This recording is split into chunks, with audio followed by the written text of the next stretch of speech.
राधे राधे। हरे कृष्ण। आंवला नवमी, जिसे अखाया नवमी, आंवला पूजा, धर्मराज नवमी, अक्षय नवमी या फिर कुष्मांड नवमी भी कहा जाता है, कार्तिक मास के शुक्ल पक्ष की नवमी तिथि को मनाई जाती है और इस दिन आंवले के वृक्ष की पूजा करने से घर में सुख शांति का वास होता है, दीर्घायु और स्वस्थ जीवन की प्राप्ति होती है, पितरों की कृपा मिलती है, विवाह और संतान सुख की भी प्राप्ति होती है। और जो भी व्यक्ति इस दिन आंवले के वृक्ष की परिक्रमा और दीपदान करता है, उसे सभी देवी देवताओं की कृपा भी सहज प्राप्त हो जाती है।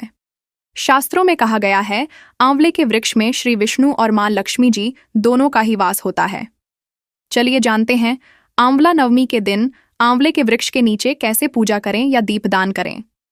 यदि आंवला ना मिले तो कैसे पूजा करें और इस दिन क्या क्या करना चाहिए।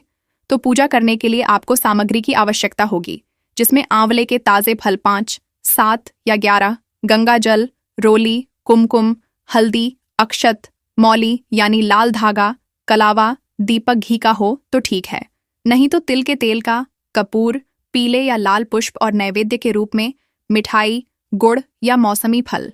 अगर आसपास आंवले के वृक्ष का पूजन कर रहे हो तो पूजा करने से पहले आंवले के वृक्ष की जड़ में आसपास भूमि को साफ करें।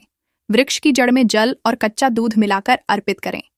गंगा जल छिड़कें। आंवले के वृक्ष को हल्दी, कुमकुम, अक्षत और पुष्प अर्पित करें। फिर आंवले के वृक्ष के चारों ओर कच्चा सूत या फिर मौली यानी कलावा 1 या फिर 3 बार परिक्रमा करते हुए लपेटें। धूप दीप जलाकर रखें और आंवला नवमी की कथा का पाठ करें या श्रवण करें और भगवान विष्णु तथा मां लक्ष्मी जी के मंत्र का जाप करें। इसके बाद एक 3 या 7 परिक्रमा करें और अपनी मनोकामना पूर्ति के लिए प्रार्थना करें। इसके बाद जो भी मौसमी फल या नैवेद्य हैं वह वृक्ष की जड़ में अर्पित करें, साथ में कुछ दक्षिणा भी चढ़ाएं। इस तरह से आंवला नवमी के दिन सुबह जल्दी उठकर सूर्योदय तक आंवला नवमी की पूजा कर लेनी चाहिए। और अगर आप दीपदान करना चाहते हैं तो शाम के समय दीपदान कर सकते हैं, लेकिन ध्यान रखिएगा, आंवले के वृक्ष में जो भी जल या कच्चा दूध आप अर्पित करना चाहते हैं वह सूर्यास्त के बाद अर्पित नहीं किया जाता है।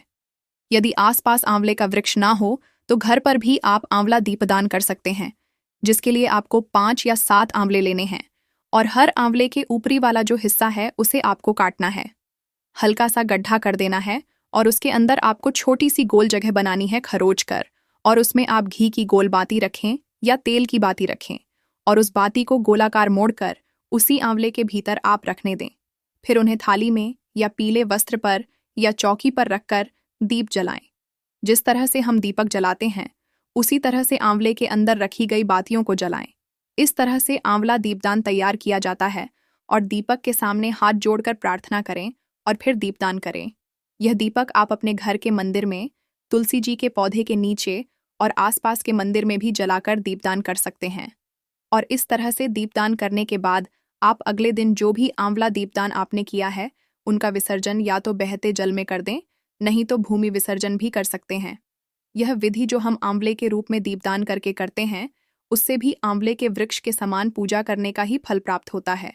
अगर आप आंवले के वृक्ष के नीचे दीपदान कर रहे हो तो मिट्टी का दीपक जलाकर दीपदान करें, और अगर आंवले का वृक्ष ना हो तो आप आंवले को काटकर घर पर दीपदान कर सकते हैं।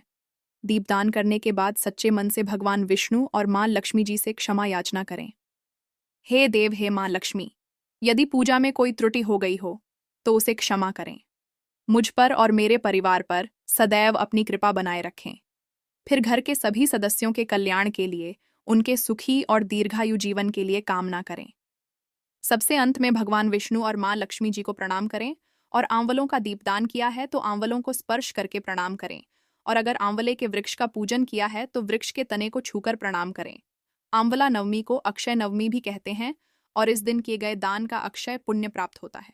तो इस दिन दान के रूप में आप आंवले का दान कर सकते हैं, पके हुए भोजन का या भोजन की सामग्री का दान कर सकते हैं, धन का या वस्त्र का दान कर सकते हैं। दान हमेशा सुपात्र को ही करना चाहिए, नहीं तो किए गए दान का पुण्य प्राप्त नहीं होता है। इस दिन अपने पितरों की मोक्ष प्राप्ति की कामना से भी आप आंवले का दीप दान करके पितरों की मोक्ष प्राप्ति की कामना भी कर सकते हैं। ये थी आज की वीडियो। जानकारी आपको कैसी लगी कमेंट बॉक्स में जरूर बताइएगा।